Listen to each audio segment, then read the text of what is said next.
अभी हाल ही में जो टैरिफ वॉर छिड़ गया है, ये कैसे इन चीज़ों को प्रभावित करेगा, मैं आपसे ये समझना चाह रहा हूँ। क्योंकि अमेरिका में प्रदर्शन भी हो रहे हैं और वहाँ पर लोग बड़े नाराज़ हैं ट्रंप ने ये जो सब किया है।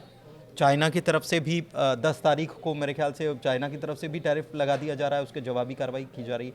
तो इसका असर अमेरिका पर कैसा पड़ रहा है और इस युद्ध पर कैसा पड़ रहा है? ये बहुत अच्छा सवाल है पुनीत, क्योंकि काफ़ी लोगों को लगता है कि शायद ये कोई समस्या नहीं है। टैरिफ और युद्ध दोनों एक ही सिक्के के दो पहलू भी साबित हो सकते हैं। क्योंकि जब से टैरिफ वाली समस्या पूरी दुनिया में पैदा हुई है, पूरी दुनिया का कोई भी ऐसा कंट्री नहीं है जो प्रभावित ना हुआ हो। ऐसे में डोनाल्ड ट्रंप के ऊपर जो इंटरनल पॉलिटिक्स है वहाँ की, उसका भी दबाव है। जैसा आपने बताया कि 12 शहर हैं वहाँ पे जहाँ पे प्रदर्शन हुए हैं, जहाँ पे डेमोन्स्ट्रेशंस हुए हैं, तो वो भी दबाव है। सब डोनाल्ड ट्रंप के ऊपर ये भी दबाव है कि जो आपने टैरिफ का यूनिलेटरल फैसला किया है, क्या वो सही साबित होगा। ये ठीक ऐसा ही है जैसे हम भी अपने कंट्री में किसी भी पॉलिटिकल पार्टी या नेता को कह दें कि आपने ये फैसला ले लिया, क्या सही साबित होगा। तो ट्रंप का सबसे ज़्यादा वेट, ट्रंप का सबसे ज़्यादा स्टेक इसी बात पे है कि जो उन्होंने टैरिफ वॉर छेड़ी है, ये कहीं उल्टी ना पड़ जाए। और अगर ये उल्टी पड़ती हुई लगी उन्हें, या उन्हें लगा कि ये उल्टा पड़ सकता है, तो ऐसे में वो ध्यान भटकाने के लिए, एक एनालिसिस है, मैं गलत भी साबित हो सकता हूँ, ध्यान भटकाने के लिए वो ईरान के साथ जो अपना युद्ध है वो ना छेड़ दें। तो लोगों को एक वो मतलब पैट्रियोटिज्म जो है वो भावना, राष्ट्रवाद की भावना जागृत, जो अल्ट्रा नेशनलिज्म है, कहीं वो ना हो कि चलो भैया टैरिफ से ध्यान भटकाओ, ईरान पर अटैक कर दो, उससे आधे लोग उस पर बिजी हो जाएंगे सोचने में कि ईरान को हमने रोक दिया। और दूसरी तरफ जो टैरिफ वॉर है वो तो ऑब्वियसली हर कंट्री के साथ ही है। और जो चाइना ने जो जवाब दिया है पुनीत, वो तो हैरान कर देने वाला है। यानी चाइना ने रेसिप्रोकल 35% लगा दिया। लोग तारीफ भी कर रहे हैं कि कंट्री हो तो चाइना जैसा जिसने अमेरिका को उसी की भाषा में जवाब दिया। लेकिन ये टैरिफ वॉर तो लंबा चलेगा, क्योंकि अभी आप देखिए कि जो छोटे छोटे कंट्री हैं उन पर भी लगा दिया, वियतनाम, कंबोडिया। अब अमेरिका की जितने ब्रांड है, एडिडास, रिबॉक, नाइकी, वो सारे सब उनका सारी फैक्ट्रीज तो वियतनाम, कंबोडिया में है। अब उन पे जैसे टैरिफ लगेगा तो उसके बाद तो उनका जो इन्फ्लेटरी प्राइस होगा, यानी कि जो महंगे होंगे अमेरिका में, वो तो मिडिल क्लास की कमर तोड़ देंगे अमेरिका में भी। तो ट्रंप पे ये भी तो प्रेशर है कि वहाँ पे जो चीज़ें महंगी हो जाएंगी, हाउस होल्ड की महंगी तो हो ही जाएंगी, लेकिन बेरोजगारी, पहली बात तो लोगों के पास खर्चा करने को होना चाहिए। अगर चीज़ें महंगी हो तो आपके पास उतनी आय हो तो आपको उतना महंगा नहीं लगेगा, सीधा हिसाब है। लेकिन वहाँ पर रोजगार की स्थिति ठीक नहीं है। वो ये भी कहा जा रहा है कि 35% के आसपास रोजगार के हालात बन सकते हैं अभी बेसिकली वहाँ पे। अब ये कहा जा रहा है कि भैया रेट कट कर देंगे, रेट कट होने से थोड़ा सा जो टैरिफ का इम्पैक्ट है वो कम हो जाएगा।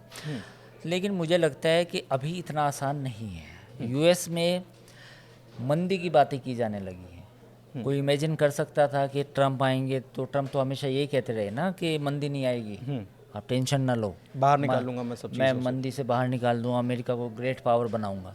तो जो जेपी मॉर्गन की अभी रिपोर्ट आई परसों तरसों, उसमें तो साफ तौर पे कहा गया कि US is headed for a recession. वहाँ पे तो मंदी आ सकती है अगर ये टैरिफ वॉर इसी तरह चला। फिर दूसरा, एलन मस्क जो हैं, उन्होंने इटली की जो कांग्रेस है उसके साथ बातचीत करते हुए कहा कि आप हमारे से फ्री ट्रेड एग्रीमेंट करें, जिससे जो आपका टैरिफ है वो जीरो हो जाएगा ऑलमोस्ट। तो अब ये देखने वाली बात है कि अमेरिका जो बाकी कंट्रीज़ हैं उनके साथ किस तरह एग्रीमेंट करता है। तो ये जो एलन मस्क कह रहे हैं, क्या ये अमेरिका बाकी क्योंकि एक अब कदम तो आपने बढ़ा लिया, ट्रंप ने कदम तो बढ़ा लिया, अब विरोध भी हो रहा है, इसके बहुत सारे नेगेटिव एस्पेक्ट भी नज़र आ रहे हैं, अमेरिका में ही वो गिरते भी जा रहे हैं।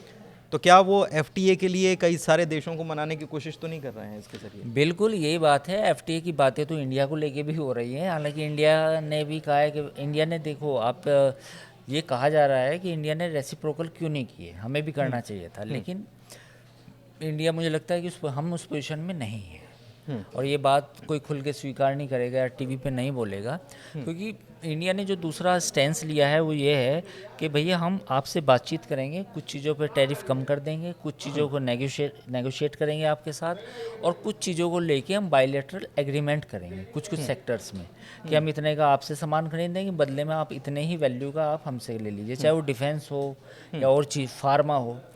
तो इंडिया की पोजीशन तो ये है कि हम बातचीत से इस मसले को हल करेंगे, लेकिन चाइना ने तो बिल्कुल ब्लैंकेट लगाया है। चाइना का जो सबसे बड़ा एक्सपोर्ट है वहाँ पे करीब $150 बिलियन का, $250 बिलियन का, वो सारा का सारा इलेक्ट्रॉनिक्स में सबसे ज़्यादा है। सबसे ज़्यादा लैपटॉप, टैबलेट्स, चाइनीज़ मेड, वो सारे जितने भी अमेरिका में जितने भी ब्रांड हैं उनकी सबकी मैन्युफैक्चरिंग वहीं पे होती है।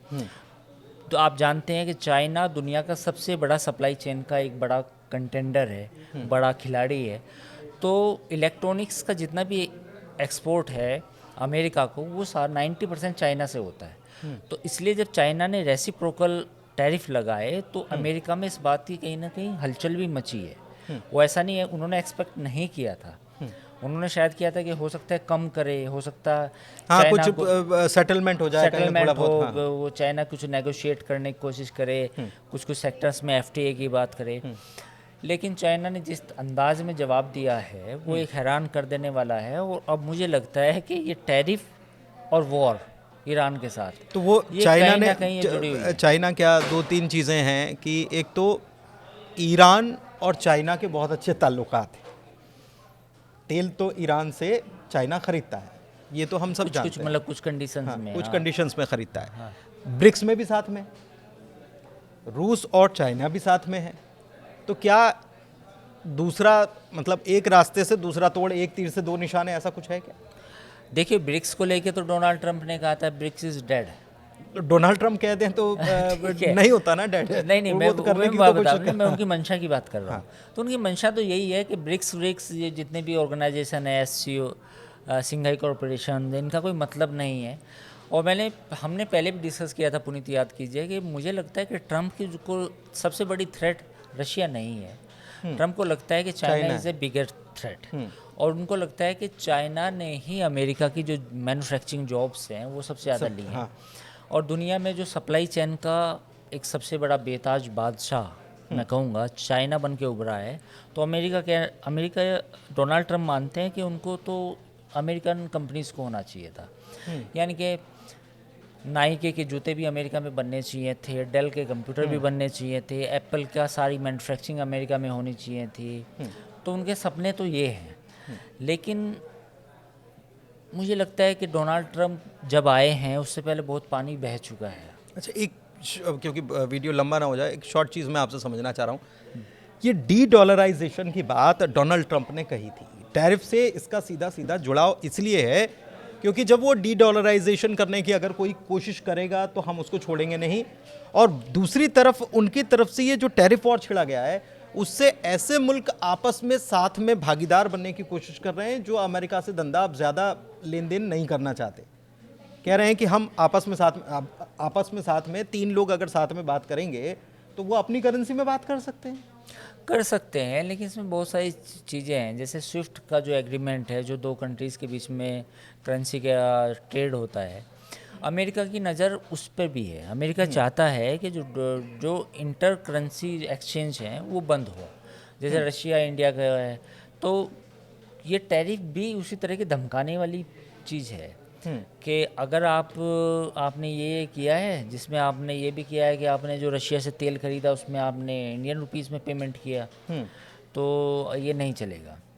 और अगर आप कुछ करेंगे तो हम पेट्रोलियम प्रोडक्ट पे भी अलग से टैरिफ लगा देंगे। तो इस तरह की कुछ ये टैरिफ भी उसी का हिस्सा है। तो लॉन्ग टर्म प्लान तो अमेरिका का ये है कि जो डॉलर का स्ट्रेंथनिंग है, जो डॉलर की पोजीशन है वो इंटैक्ट रहे, और उसका टैरिफ का इस्तेमाल कुछ चीज़ों में डराने के लिए भी किया जाए, जिसमें एक करेंसी एक्सचेंज भी है। तो मुझे लगता है कि जो जिस बात को आप कह रहे थे कि जो डी डॉलराइजेशन की हम देख रहे थे बात, वो शायद उसकी रफ्तार अब डोनाल्ड ट्रंप के आने से धीमी होगी। वो अब उस तरीके से नहीं हो पाएगा जो आज से 1.5 साल पहले हो सकता था।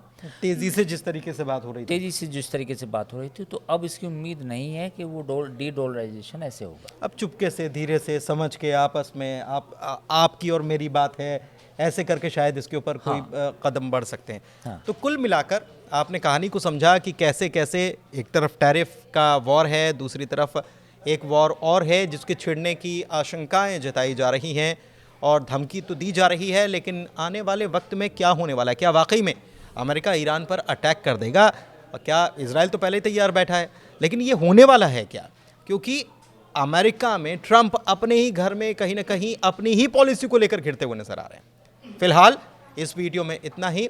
इजाज़त दीजिए, हमारे वीडियो को लाइक कीजिए, कमेंट कीजिए, हमारे चैनल को सब्सक्राइब कीजिए। धन्यवाद।